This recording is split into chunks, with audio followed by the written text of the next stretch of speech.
안녕하세요. 테너 이현입니다. 지휘자나 오케스트라와 관련된 영화나 드라마를 보셨다면 지휘자의 역할에 대해서 잘 알고 계실 것 같습니다.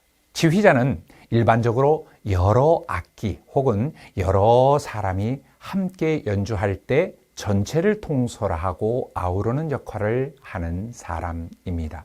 연주가 시작되고 마무리되기까지의 모든 과정이 지휘자의 손끝에 달려 있다고 할 수 있습니다. 지휘자에 대한 두 가지 시선이 있습니다. 슈만과 베르디는 지휘자를 곱지 않은 시선으로 보았는데요. 슈만은 훌륭한 오케스트라는 곡이 시작할 때와 템포가 바뀔 때를 제외하면 딱히 지휘가 필요 없다. 지휘자는 나머지 부분에서 그저 지휘대 위에 가만히 선 채 악보를 따라가면서 자신의 지시가 다시 필요할 때까지 기다리기만 하면 된다라고 했고, 베르디는 지휘자에게 박수를 보내는 것에 대해 개탄하기도 했습니다. 그러나 베르디 이후 지휘자의 역할이 강화되기 시작합니다.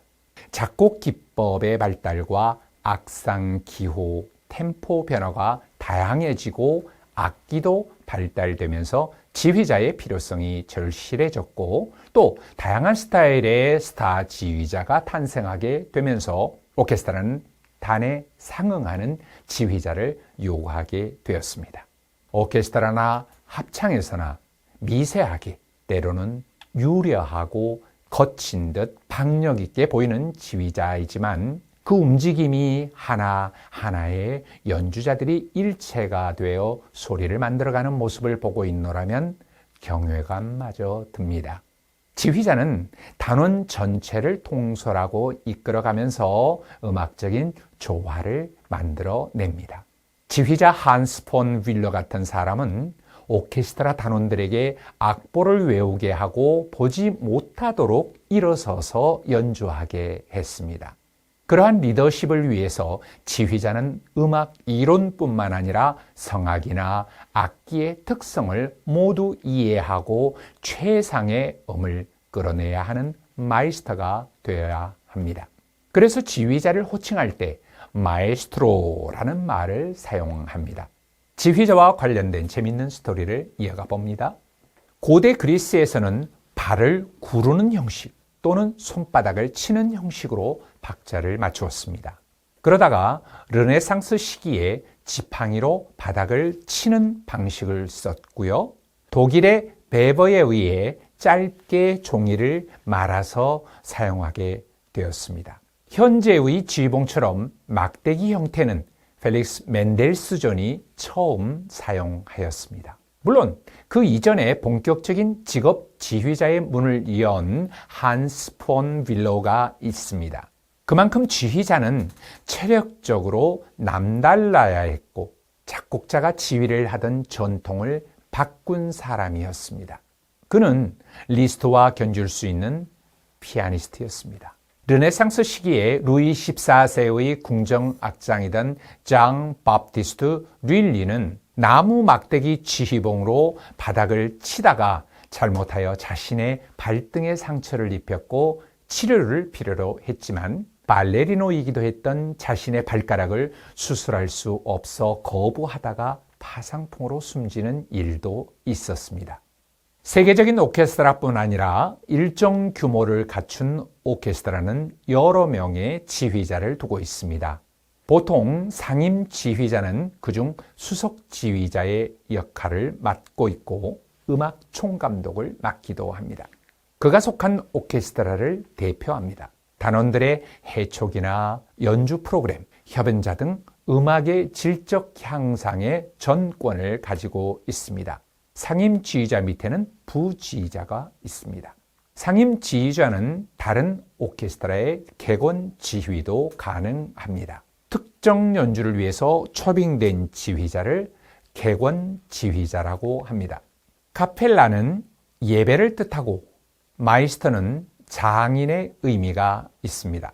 글자 그대로 보면 성가대장의 의미인데 독일에서는 부지휘자 또는 음악 감독을 말합니다. 심포니가 아닌 갈라 콘서트나 반주 역할을 요하는 오케스트라의 지휘를 맡기도 합니다. 지휘자 입문 단계로 상임 지휘자 아래에서 지휘자의 지시사항을 숙지하여 단원들의 연습을 돕습니다. 상임 지휘자를 만나기 전 연습을 책임지는 직책입니다. 보통 음악 코치라고 부르기도 합니다. 지휘자가 장수한다는 속설 들어보셨나요? 현실 가능성이 매우 높습니다. 미국인의 평균 수명보다 높다는 통계도 있습니다.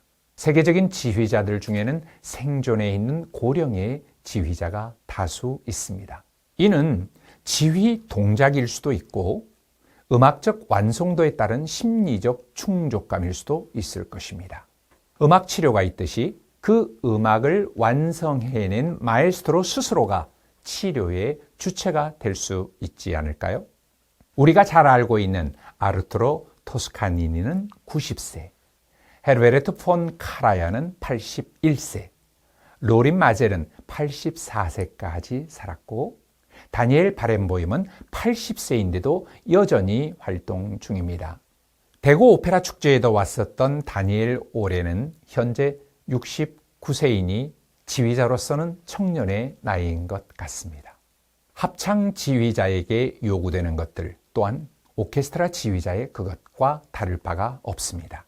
오케스트라 지휘자는 각 악기에 대해 이해와 지식이 있어야 하지만 합창 지휘자는 남성과 여성의 목소리에 대한 메커니즘을 정확히 이해해야만 가능합니다. 더불어 성악가들의 멘탈까지 신경을 써야만 합니다. 성악가들은 신체와 노래 환경, 개개인의 심리 상태 등이 복합적으로 최상의 컨디션이 되었을 때 지휘자가 요구하는 소리를 낼 수 있기 때문입니다. 또한 언어에 대한 기본 리딩이 가능해야 합니다. 라틴어에서부터 이탈리아, 독일, 프랑스, 스페인어 등 언어의 이해만큼 좋은 딕션, 즉 발음을 만들어 줄 수 있기 때문입니다. 무엇보다 합창단의 앙상블을 만들기 위한 차원에서는 성대를 강하게 사용하는 데 익숙한 우리나라 음악계에서 합창 발성에 대한 인식의 호불호가 있습니다. 그렇기에 지휘자는 자신이 원하는 톤을 분명하게 드러낼 수 있어야 합니다. 반주자 또한 지휘자에게 있어 바늘과 실 같은 관계, 즉 반주자는 대단히 중요합니다. 반주자는 지휘자와 협업한다고 생각해야 합니다. 지휘자가 요구하는 다이나믹을 악기 소리로 표현할 수 있어야 하기 때문이지요. 오케스트라 지휘자가 사용하는 풀 스코어를 읽어야 하는 것은 기본이고 초견과 순간 조 옮김 등이 가능해야 합니다. 무엇보다 중요한 것은 지휘자의 박자에 맞추되 성악가의 호흡과 함께 같이 호흡을 해야만 합니다. 최근에는 AI 로봇 아티스트에 대한 관심과 연구가 활발히 진행되고 있고 실험 단계에 있습니다. 우리나라에서도 판소리와 오페라를 노래하는 한국생산기술연구원의 로봇이 있지만 이미 전 세계적으로 로봇을 이용한 예술 구현에 많은 노력을 기울이고 있습니다. AI 작곡가 마젠타가 만든 곡을 인간이 연주하고 독일에서는 미온이라는 로봇이 2년 동안 연습하여 오페라 무대에 올랐습니다. 아직까지는 감정을 표현하는 기술은 없지만 이후 감정이 탑재된 안드로이드 지휘자 로봇이 요구하는 음악은 어떤 것일까요? 인간의 감정이 아닌 로봇의 감정과 이상으로 구현된 새로운 음악은 어떤 것이 될지 상상이 가시나요?